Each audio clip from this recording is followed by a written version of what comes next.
For international air traffic bound for the southern tip of Africa, only one international airport within the Southern Cape region is licensed to accept and process foreign aircraft and passengers travelling to Cape Town in South Africa. International airliners bound for Cape Town carry as much as 20 tons of additional fuel to allow for a possible diversion to the nearest international alternate airport, which can be either Johannesburg or Durban International Airports.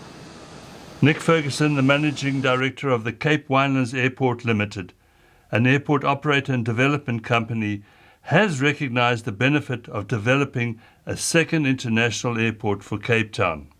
We are applying for an international license.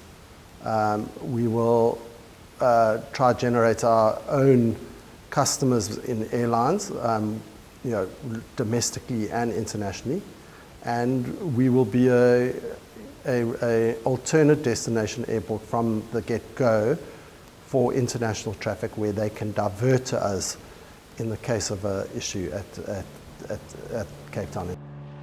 After considerable research and investigating alternate airport facilities of Cape Town, Nick Ferguson was led to Fisantekraal, an old obsolete military aerodrome situated 15 miles northeast of Cape Town's International Airport.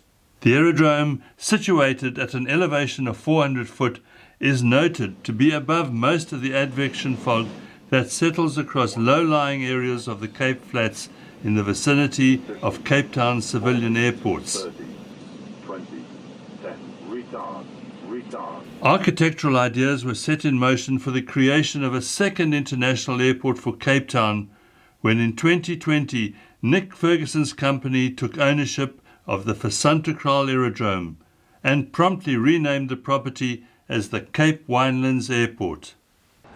While passenger traffic passing through Cape Town's existing international airport has grown to cap 10 million passengers per year.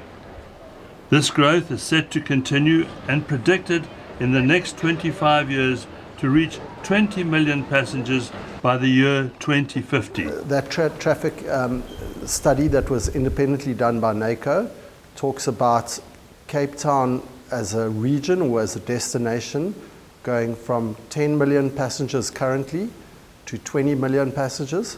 We are anticipating 5 million passengers by 2050, which equates to 25% of the international or of the air traffic into Cape Town. With most of the conceptual ideas set and agreed upon, the transformation of the old into the new will happen when the old Fisantekraal aerodrome becomes the new Cape Winelands Airport of Cape Town. So we're currently in the middle of the environmental process, seeking environmental approval, which is the first major hurdle before we can really start developing. That will run until about the end of 2025. That incorporates the whole environmental impact assessments, and there are various time planning components as well, rezonings of some of the land that's part of the precinct. And that'll take us up to 2025, to the end of 2025, before we can then therefore start construction.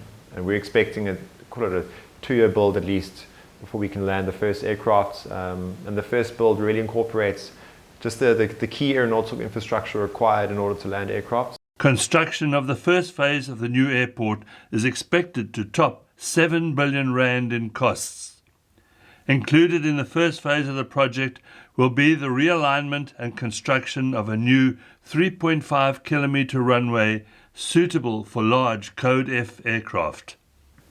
Financing for the construction and development of the airport will come from various investment sectors and possibly a Middle East airline interested in acquiring the naming rights as a major shareholder of the airport.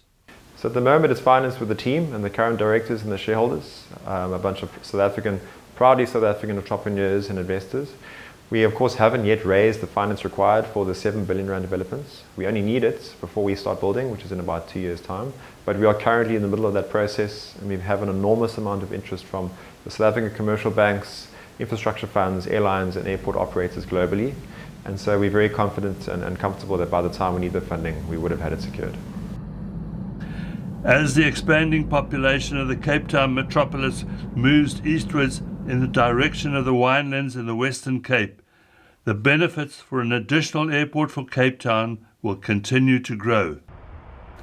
Added to the support for a second major airport in Cape Town, South Africa's domestic air carriers will look towards the benefits of passenger convenience, while international carriers expressed further interest in the Cape Winelands airport, albeit as a vital destination alternate airport for Cape Town.